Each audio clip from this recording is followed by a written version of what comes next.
One of the great things about India is this tremendous interest in education. People talk about it all the time. Most parents aspire for this for their children. And so I think it's a great foundation we have as a country. In my experience growing up here, I think there's a lot of emphasis on spending time on the books and learning things academically. I think there's a lot of pressure to follow set lanes throughout your career. You're in high school, you're thinking about college. A lot of times when I was younger, people would say, this person didn't get into this college or something, and that's the end of the road. Life is so different from that. I get surprised people start preparing for IIT in their 8th grades. That's a bit shocking to me.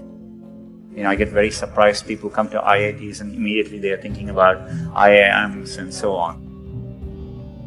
The US, for example, most students don't choose their majors till their final year. So people explore different things and find what they're really passionate about. The way I dealt with these things was try and feel what I really enjoy doing and pursue that. I would do what feels something like you like spending time on. I would use that as a yardstick and not feel the pressure to do what others are telling you to do. I've always wanted to work on computing, build computing products. The thing which still keeps me going is the desire to build products which will be used by billions of users and makes a difference for them. That's what I've been focused on. It doesn't need to be even in engineering. There are many, many different ways, and you'll see this later in life. People do well from all walks of life. I think education needs to evolve and change just like with everything else. Getting into an elite institution doesn't guarantee success. It matters a lot, but it doesn't guarantee success. I would like to see people value creativity, value the experience of doing things, taking risks. It is important to be well-rounded.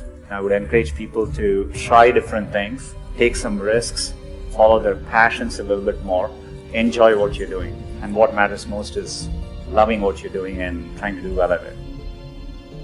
So I think if you follow your heart and do what you like, you will always do much better. It's worthwhile taking risks and trying to do something you're really excited by. And if the first attempt you don't do it, you can try again and things tend to work out in the long run. If you work on really difficult things, you're better off because you have no competition. Others aren't working on that difficult a problem. Even if you fail, you end up doing something great in the process. You want to aim high enough that you fail a few times. I think that's the natural part of the process. Setbacks actually don't matter. In Silicon Valley, part of the reason so many people start up a company is starting up a company and even having failed, you can wear it like a badge of honor. And I think that's important. Culturally, risk is rewarded. So I think it's important to keep your hopes, keep your dreams, and try to follow them. Most of how life plays out is up to you, not up to what happens outside of you. And I think it's important to keep that in mind and take the long-term view.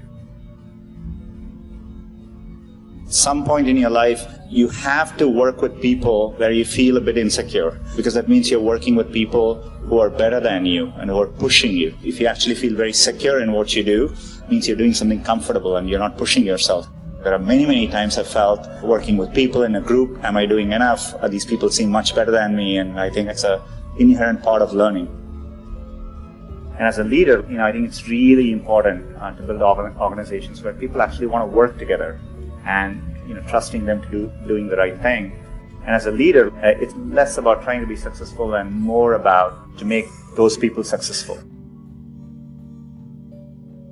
I'm absolutely, with full certainty convinced that India will be a global player in the digital economy, and it will be competitive with any country in the world.